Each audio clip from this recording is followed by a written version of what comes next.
नमस्कार, जय माता दी। मैं आचार्य इंद्र वशिष्ठ कालिका धाम ज्योतिष से कुंडली के दर्शकों को बहुत बहुत स्वागत है।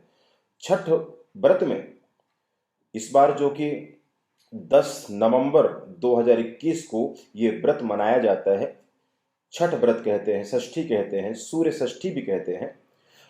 अलग अलग राज्यों में अलग अलग विधियों से भी इस व्रत को संपन्न किया जाता है। इस व्रत का इतिहास महाभारत और रामायण आदि काल से जुड़ा हुआ है। द्रौपदी ने भी इस व्रत को किया था, जिसके प्रभाव से राजपाट सब पांडवों को वापस मिला था।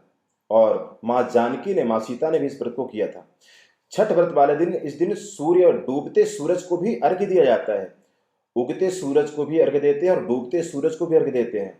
क्यों देते हैं सूर्य को अर्घ्य, इसके बारे में जानते हैं। देखिए, वैसे तो इस धरती पर सूर्य को जीवन का प्रतीक माना जाता है। पृथ्वी पर सूर्य जीवन का प्रतीक है, जीने का आधार है। सूर्य ऊर्जा है, सूर्य सम्मान है, सूर्य एनर्जी है, सूर्य प्रतिष्ठा है, सूर्य मान सम्मान है, सूर्य राजकीय कामों का कारक है, सूर्य ग्रहों का राजा है।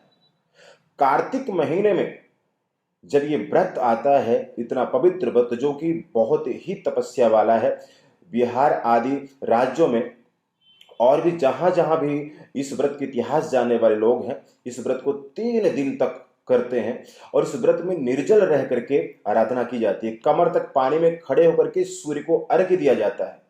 कार्तिक महीने में सूर्य तुला राशि पर होते हैं, नीच राशि पर सूर्य रहते हैं। और तुला राशि पर सूर्य जब रहते हैं, तब जल देने का, तब सूर्य आराधना करने का अत्यधिक फल प्राप्त होता है। ऐसी मान्यता पौराणिक कि अगर पूरे कार्तिक महीने जो सूर्य को अर्घ्य प्रदान करता है, उसे वर्ष भर अर्घ्य प्रदान करने का फल मिलता है। जो सूर्य को नियमित अर्घ्य प्रदान करता है, उसे स्वर्गलोक की प्राप्ति भी हुआ करती है। सूर्य ग्रहों में राजा कहे जाते हैं। सूर्य का संबंध मां गायत्री से है। बुद्धि, विद्या, ज्ञान, विवेक, ये सब कुछ सूर्य अर्घ्य से प्राप्त होता है। तो इस दिन उगते सूर्य को भी जल देते हैं और ढलते सूरज को भी, डूबते सूर्य को भी जल देते हैं। ज्योतिषीय मान्यताओं के अनुसार कमर तक पानी में खड़े होकर अर्घ्य देने से पेट संबंधित हर प्रकार के रोग तत्क्षण समाप्त हो जाते हैं, नष्ट हो जाते हैं। इस व्रत में व्रती बड़े श्रद्धा और निष्ठा से 3 दिन तक इस व्रतों को करती हैं।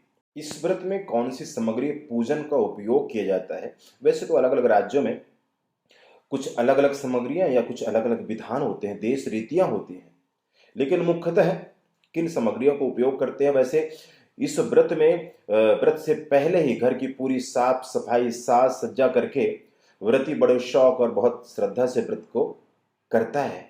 बिना जल का निर्जल रहकर यह व्रत किया जाता है। बहुत कठिन तपस्या वाला व्रत है और इसका इतिहास बहुत पुराना है, इसलिए इस व्रत का प्रभाव भी बहुत है। जीवन को सफल करने वाला व्रत है। सामग्री कौन सी चाहिए?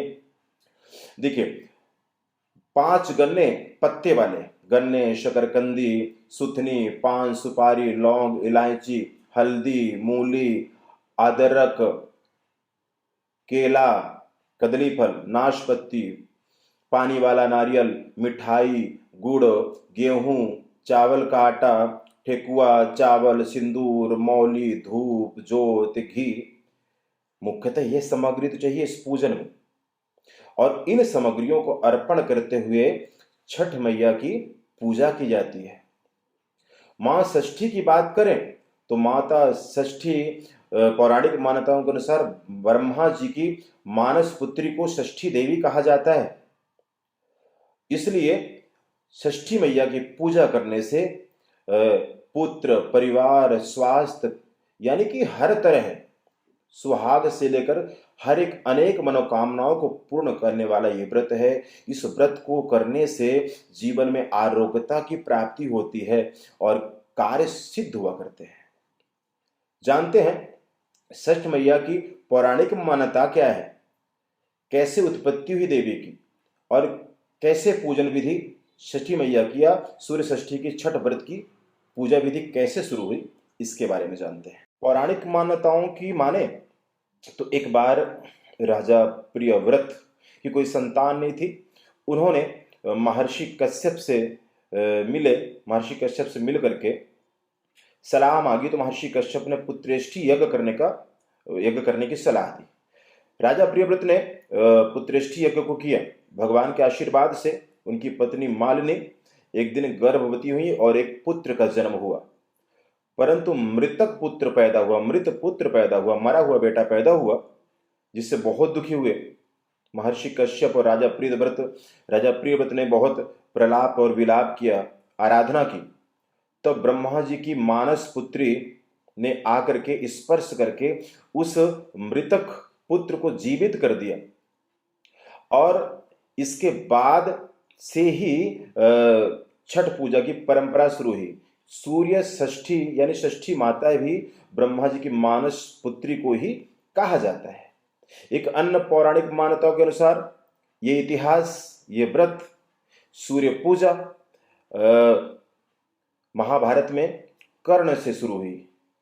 महाराज कर्ण से, सूर्य पुत्र महाराज कर्ण जो कि सूरज की आराधना करते थे, सूर्य की पूजा करते थे।